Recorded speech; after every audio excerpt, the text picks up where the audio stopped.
Welcome to Blackman Folktales. Kindly subscribe to our YouTube channel. Also like and share. And don't forget to turn on the notification bell, as this means the whole world to us. Chioma had always been a young beautiful lady defined by rules, expectations and family prestige. Growing up in a wealthy Lagos household, she had been groomed to marry a man approved by her parents. Someone wealthy, respectable and obedient to tradition.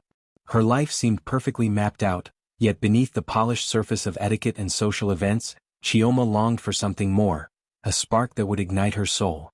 That spark came unexpectedly at a charity gala where she met Tunde, a handsome man with an effortless charm that drew everyone's attention, yet seemed to focus solely on her. His laughter was easy, his eyes carried warmth, and his presence was magnetic.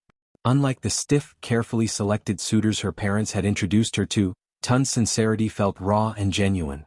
From the very first conversation, Chioma felt a connection she had never known before, a sense that someone truly saw her for who she was, not just as a daughter of a prominent family.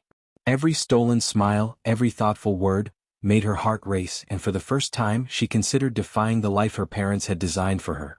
As the weeks passed, Chioma and Tunde's relationship deepened, blossoming in secret amid the bustling streets and hidden gardens of Lagos. They laughed in quiet cafes, shared dreams under starlit skies, and whispered promises of a future unconstrained by wealth or status. Chioma felt liberated, intoxicated by the freedom and warmth of their bond, convinced that love was worth defying tradition. But with every joyous encounter came a whisper of unease. Tunde sometimes disappeared for hours, leaving vague explanations, and his expressions occasionally flickered with a shadow that unsettled her. Still, Chioma dismissed these moments, believing that love required trust and that minor imperfections were merely glimpses of stress or weariness. When she finally summoned the courage to confront her parents and declare her intent to marry him, their reaction was immediate and intense. Her father's face darkened with rage, accusing her of betrayal and dishonor, while her mother wept at the thought of social disgrace. Chioma felt torn but resolute. She had tasted the kind of love that made her heart soar, and she would not allow fear or tradition to strip her of it. Chioma's decision sent shockwaves through her family and social circle. Friends whispered about scandal and relatives questioned her judgment, but she remained steadfast. She and Tunde, the Nigerian handsome man who had captured her heart, began planning a future together despite the turbulence. Every stolen moment became precious. Secret dinners, late-night phone calls and clandestine walks along the Lagos coastline. In those moments, Chioma felt invincible, ready to face the world for the man she loved. Yet, beneath the exhilaration of rebellion, a subtle tension lingered, a nagging question that she chose to ignore. Was Tunde truly the man he appeared to be, or was the intense charm masking something darker? Chioma pushed the thought aside, believing that courage and conviction in love could overcome any obstacle. As she drifted to sleep that night, her heart full of hope and desire, she had no idea that the fight she had just begun, to marry for love against her family's will, would soon reveal truths that would shake her world to its core. The wedding had been a grand spectacle, with Lagos society watching in awe as Chioma, the young beautiful lady, walked down the aisle in a stunning white gown, radiant with hope and love. Tunde, the handsome man, smiled with what appeared to be unending devotion, his hand warm and steady as it held hers. To the world, they were the perfect couple, a union of love and courage defying tradition. But beneath the dazzling lights and applause, subtle shadows began to appear in their first days together. Small lies, forgotten explanations, and Tunde's sudden disappearances that had once seemed insignificant now gnawed at Chioma's heart.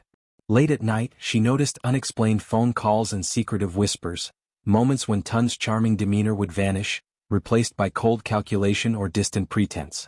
Each instance, though fleeting, planted seeds of doubt, and for the first time Chioma felt that the man she had fought for might not be the man she thought she knew. Her heart ached, torn between the love that had driven her rebellion and the creeping suspicion that her victory had been built on illusion.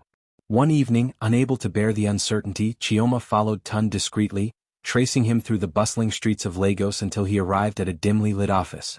From the shadows, she overheard his conversation with a stranger, a conversation that froze her blood. They spoke of financial schemes, hidden dealings, and manipulating her family's wealth. Tunde referred to her not as his wife but as a necessary pawn, his voice devoid of any affection she had believed to be real. The man she had risked everything for, the man she had defied her family and social expectations to marry, was not who he claimed to be. Betrayal and heartbreak collided in her chest, leaving her gasping for breath. The shock was accompanied by a surge of clarity. She realized that love without discernment could be fatal, and that her courage, while admirable, had led her into the clutches of a man with a hidden, dangerous agenda. Every memory of laughter, every whispered promise, now felt tainted with deceit, leaving Chioma trembling yet determined. Rising from despair, Chioma, the young beautiful lady, transformed her heartbreak into action. She meticulously gathered evidence of Tunde's criminal dealings, documenting every lie, every secret, and every manipulation. Then, one stormy night, she confronted him in the very home they had shared, eyes blazing with resolve and fury. Tunde, the Nigerian handsome man, initially tried to charm and intimidate her, but her courage was unshakable. She laid out the truth, exposing his deceit and asserting her independence, refusing to allow him to manipulate her or her family any longer. Tunde's carefully constructed facade crumbled under her determination. By the time the confrontation ended, Chioma walked away with her head held high, reclaiming her freedom and dignity. Reuniting with her family, who welcomed her with tears and relief, she realized that her fight had not been in vain. Love had tested her, deceit had wounded her, but the woman she had become, resilient, intelligent, and unyielding, was stronger than any man or obstacle. In the end, Chioma learned that true courage is not measured by the battles one wins for love, but by the strength to walk away when love is revealed to be a lie. Chioma sat in the quiet of her parents' home, her heart pounding with the weight of regret and revelation. She had left behind the grand mansion that once seemed like a dream, now realizing it was only a gilded cage built on lies. The echoes of her mother's warnings haunted her, each word now holding painful truth. But despite the ache, she did not feel broken. Instead, there was a new fire inside her, a determination that no betrayal could extinguish.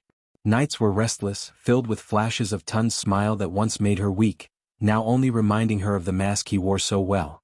Chioma felt torn between shame for ignoring her family's advice and pride for finally finding the strength to walk away. She reminded herself that love, real love, should never come with secrets, shadows, or deceit. For the first time in months, she looked at her reflection in the mirror and whispered, "I deserve better." That whisper became her anthem, her vow to herself. But Tunde was not ready to let her go so easily. He arrived at her parents' house days later, uninvited, his once confident stride weakened with desperation. His eyes, no longer sparkling with charm, carried the weight of a man on the brink of losing everything. He knelt before Chioma, pleading, his voice trembling as he promised change, redemption, and a new beginning. "Chioma, please, don't throw us away. I love you," he begged, tears staining his proud face. Yet Chioma stood tall, her mother and father watching silently from the living room doorway, their faces unreadable. For a moment, her heart softened, remembering the laughter, the warmth, and the dreams they once shared. But then the images of his late-night calls, his schemes, and the way he used her as a pawn came rushing back, piercing her like knives. Love, she realized, could not survive on empty promises and fragile apologies. It needed trust, honesty, and safety, none of which Tunde had given her. "Tunde," she said softly but firmly, "you don't love me, you love the idea of what I could give you. And I won't be part of your games anymore." As Tunde walked away, shoulders heavy with defeat, Chioma felt an overwhelming wave of release wash over her. She turned to her parents, who embraced her not with judgment, but with pride for her courage. Though scars of betrayal still marked her heart, Chioma understood that they were reminders of her strength, not her weakness. She decided to rebuild her life on her own terms, one step at a time. Slowly, she returned to her passions, pouring her energy into work, friendships, and healing. She even began speaking to young women about listening to their intuition and valuing themselves above desperate love. The once naive girl who fought her family for marriage was gone. In her place stood a woman who had learned that love should never cost self-respect. And as she watched the sunset one quiet evening, Chioma smiled for the first time in a long while. Not because she found someone new, not because Tunde was gone, but because she had finally found herself. Thank you for watching. Kindly subscribe to our YouTube channel for more videos as this means a lot to us.